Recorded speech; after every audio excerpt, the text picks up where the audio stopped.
بات ہے تربیت کی، بچوں کو ہی دیکھ لیجئے۔ آج کل ہر والدین یہی شکایت رکھتا ہے کہ بچوں کو پیار سے محبت سے سمجھایا، لیکن بچے ہیں کہ سمجھنے کا نام ہی نہیں لے رہے۔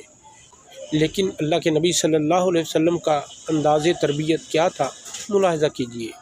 نبی مکرم صلی اللہ علیہ وسلم غزوہ حنین سے واپس آ رہے ہیں، نماز کا ٹائم ہو جاتا ہے، اذان دی جا رہی ہے، تو راستے میں کچھ بچے جو کہ مشرکین کے تھے وہ اذان سن کر اذان کا تمسخر اڑانے لگ پڑے، اور ان میں کچھ بچے ایسے تھے جو بہت اونچی اونچی آواز میں اذان کا جواب دے رہے تھے، ایک شرارتی سٹائل کے اندر۔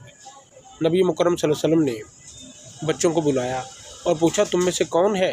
جو اونچی آواز میں اذان کہہ رہا تھا؟ تو ابو محذورہ رضی اللہ تعالیٰ عنہ فرماتے ہیں کہ سب بچوں نے میری طرف اشارہ کیا کہ یہ تھا۔ نبی مکرم صلی اللہ علیہ وسلم نے تمام بچوں کو جانے دیا، لیکن ابو محذورہ کو اپنے پاس بلایا اور کہا کہ اذان پڑھو جیسے تم اونچی آواز میں پڑھ رہے تھے۔ تو ابو محذورہ رضی اللہ تعالیٰ عنہ فرماتے ہیں کہ میں نے اذان پڑھی، آپ صلی اللہ علیہ وسلم نے مجھے اذان کے الفاظ صحیح طرح کر کے سکھلا دیے۔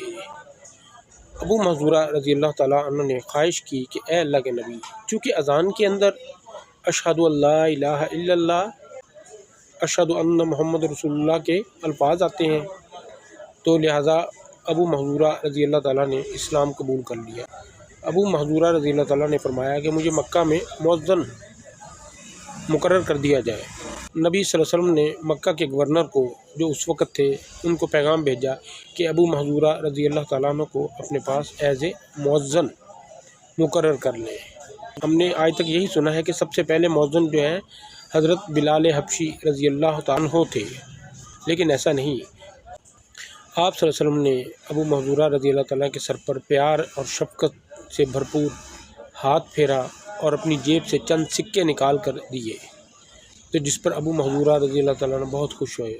اور ابو محذورہ رضی اللہ تعالیٰ نے فرمایا کہ میں نے اپنی زندگی کے ساری عمر بال نہیں کٹوائے، اس چاہت اس محبت میں کہ نبی مکرم صلی اللہ علیہ وسلم کی دست شفقت میرے سر پر رکھا تھا۔ کہنے کا مقصد یہ ہے کہ یہ تربیت تھی نبی مکرم صلی اللہ علیہ وسلم کی جو آپ نے بچوں کی فرمائی۔ ہمارے معاشرے میں کیا ہوتا ہے کہ اگر مسجد کے اندر کوئی چھوٹا بچہ شور کرے، مسجد کا مؤذن، امام یا متولی بچوں کو پکڑ کے یا تو ڈانٹ ڈپٹ کرتا ہے اور اس کو بھگا دیتا ہے کہ یہ مسجد ہے، اس کا ادب احترام کرو۔ ایسا نہیں ہے، اسلام نے ایسی تعلیمات نہیں دی۔ اسلام نے جوڑا ہے، قریب کیا ہے، بچوں کو تربیت کے ساتھ پیار سے محبت سے ان کو دین سکھلایا ہے۔ اسی طرح نبی مکرم صلی اللہ علیہ وسلم کے وقت کی بات ہے کہ مدینہ مسجد نبوی کے اندر ایک مشرک جو کہ کھڑے ہو کر پیشاب کر رہا تھا، تو صحابہ نے اس پر غصہ کیا، تو نبی صلی اللہ علیہ وسلم نے صحابہ کو روکا اور اس کو سمجھایا اور پانی منگوا کر اس کی ہوئی جگہ پر بہا دیا۔ کہنے کا مطلب یہ کہ تربیت کا، برداشت کا جو نظام، جو ماحول نبی مکرم صلی اللہ علیہ وسلم نے مدینہ طیبہ کی ریاست بنانے میں انداز اپنایا، سٹائل اپنایا، نمونہ اپنایا، وہی انداز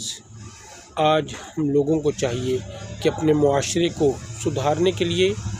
اپنی نوجوان نسل کو، بالخصوص بچوں کو، چونکہ بچے ہی بڑے ہوتے ہیں، وہی آگے قوم کی رہنمائی کا سبب بنتے ہیں، ان کی تربیت کے لیے وہ انداز اپنائے جو اللہ کے نبی صلی اللہ علیہ وسلم نے فرمایا۔ رمضان آ رہا ہے، بچوں کو پیار سے محبت سے روزے کی اہمیت، روزے کی فضیلت بتائیں، سکھلائیں، تاکہ چھوٹے بچے بھلے روزہ نہ رکھ سکیں لیکن سحر اور افطاری کے اندر بڑی پرجوش انداز کے اندر شرکت فرمائیں،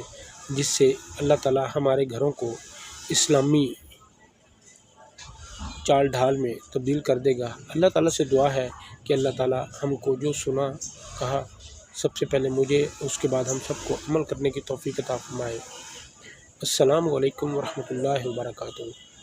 اگر ویڈیو اچھی لگے تو ویڈیو کو شیئر کریں، لائک کریں اور کمنٹ باکس میں کمنٹ کریں اور چینل کو سبسکرائب کریں۔